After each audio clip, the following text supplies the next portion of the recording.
एक समय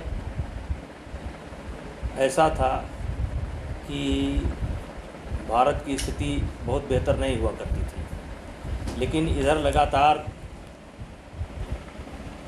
2-3 ओलंपिक में हमारे मेडल आए और मेडल आने के बाद कुश्ती बहुत एक स्तर पर पहुंच चुकी थी। लेकिन मेरा मानना है कि एशियन गेम्स में जितने मेडल हमारे रहे हैं वो पोजीशन हमारी नहीं रहेगी, क्योंकि अभी वर्ल्ड चैम्पियनशिप में, जो कि ओलंपिक के लिए क्वालिफाई का भी टूर्नामेंट था, अगले साल 4-5 हमें मेडल मिले थे और 4 हम क्वालिफाई किए थे। और इस साल किसी तरीके से एक लड़की ब्रॉन्ज मेडल जीत करके अपनी जगह बना पाई।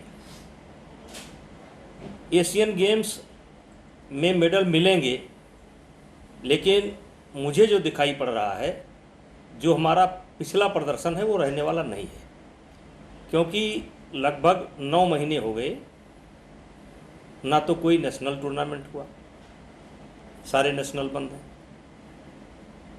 फिर कोई कैंप नहीं लगा, ना लड़कियों का कैंप लगा ना लड़कों का कैंप लगा। एशियन गेम्स के प्रिपरेशन के लिए भी कोई कैंप नहीं लगा। तो उसका परिणाम हमने अभी वर्ल्ड चैम्पियनशिप में देखा। वर्ल्ड चैम्पियनशिप में जहां पिछले बार हमको 5 मेडल मिले थे और 4 बच्चे हमारे क्वालिफाई किए थे, इस बार हमारे 1 किए। तो मेरा ऐसा लगता है कि कुछ ना कुछ डाउन जाएगा।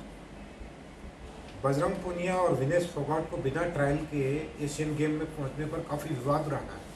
जो उनके ओपोनेंट हैं या उनके जो जूनियर प्लेयर्स हैं, उन्होंने काफ़ी इस चीज़ में हंगामा देखिए, किया। पिछले ओलंपिक में हमने ये महसूस किया कि ट्रायल का कोई हमारा नियम होना चाहिए, और इसीलिए हमने पहले एजुकेटिव बॉडी में पहले हमने कोचों से परामर्श किया, विदेशों में किस तरीके से होता है कुश्ती के देशों में अध्ययन किया।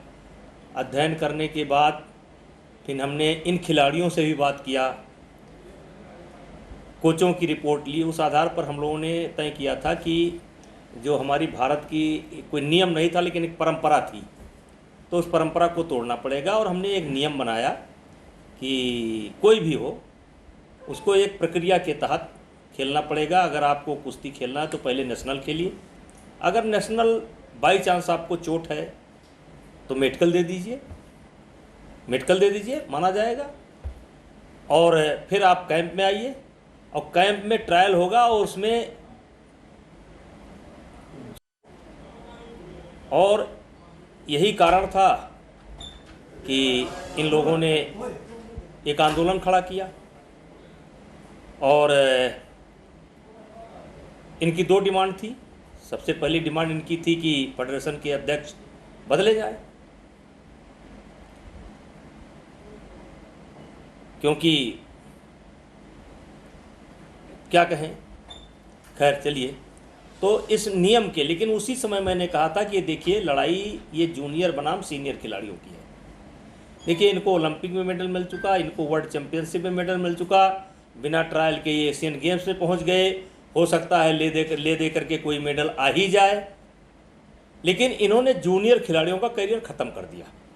और ये कहते थे कि हम कुश्ती के भलाई के लिए बैठे हैं। इनका कहना था कि हम कुश्ती के भले के लिए बैठे हैं।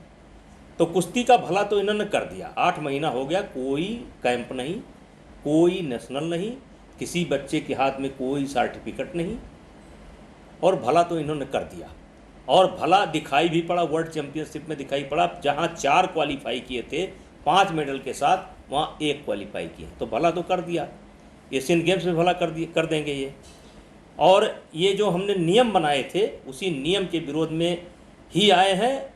और एडहॉक कमेटी ने जो बिना ट्रायल के निर्णय लेने, बिना ट्रायल के इन्होंने भेजा है, एडहॉक कमेटी का निर्णय बिल्कुल गलत था।